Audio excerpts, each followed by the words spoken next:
Hi, welcome to Steve McDonald's Crafting, and what I'm going to make today is I'm going to make this chipboard birdhouse, but I'm not making it out of chipboard. I'm going to make it out of cardstock just to see how it comes out and whether I can then turn it into something else. So this is one of Cricut's already made templates for you, and so I found it. I'm just going to click make it. So this is cutting now, and it shouldn't take too long now, I don't think, to cut it. And once it's cut, I will show you what I'm going to do with it and go from there. Taking everything off the mats apart from this last sheet that's cut, and so I'm just going to take that off now as well. And it cuts beautifully. So next thing to do is just pop it all together, and then I'm going to, once I've got it all together, I'm going to do something else with it. It's not going to be a birdhouse. The great thing is that when you've made your, or cut your bits out for your house, or anything that you're doing, the full instructions are actually just below the actual project on the Cricut. So it tells you how to assemble it. It's really, really easy to assemble. So what I'm going to do now is I'm going to assemble it. I'll probably do it, speed it up, and just talk over it a little bit so you don't have to watch the whole of the thing in real time. I've got all my bits ready, and I've got a brand new hot glue gun now, and it's a wireless one, a cordless one. It's amazing. It heats up so quick. I will link it in the description below, and it was really cheap.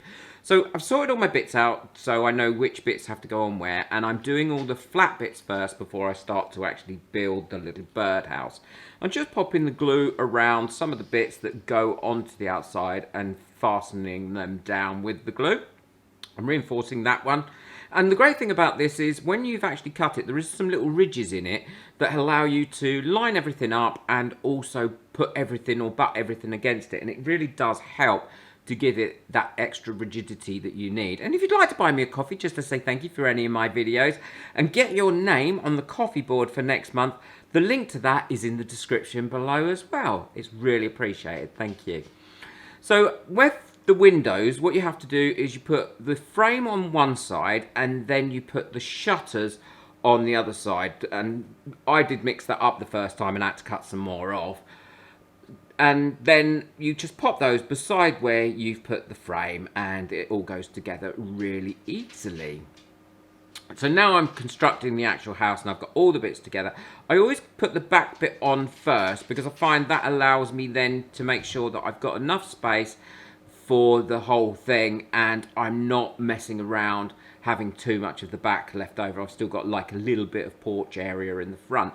And again here, as you can see, I was measuring up to see which side this particular window goes because each window fits correctly into the little grooves that are cut out, and it really does help. Again, just popping a bit of glue in where it needs to go.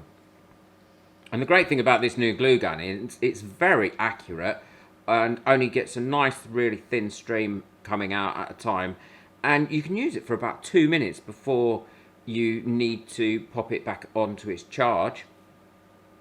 So just popping in there, and it charges up in seconds as well, really does get heated up quite quick.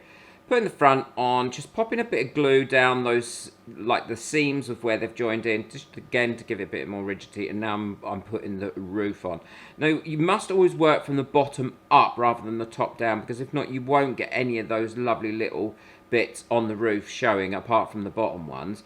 And you also need to ensure that you start with the one with the 3 curves rather than the 2 curves, because if not then you won't get it lining up properly.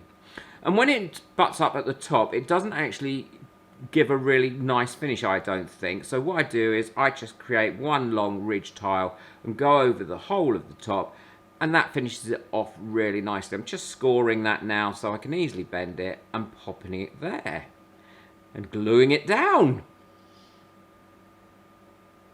Well, I'm really pleased with how that's come out. I do much prefer it. I always add this little bit on the top here to give it a nice clear ridge, because I think if not, it's too open. It's probably fine if you've made it out of wood or something. I'm loving my new glue gun. It makes life so much easier. So now I've got this done, I'm going to turn it into something else. I'm going to elaborate on that, and that video should be out really, really soon. Hope you've enjoyed this. Don't forget, hit that subscribe button so you don't miss out on any of my future videos, and leave me a comment and let let me know what you think of this in the comments below. And please hit that thumbs up button because it really does make a difference to how my videos get out there. I think these are so cute, and I think you're going to love the little project that I've got coming up for it as well. Don't forget, if you'd like to buy me a coffee just to say thank you for all my videos and support this channel, then the link for that is in the description below. It's really, really appreciated. Take care. Enjoy your crafting. Bye.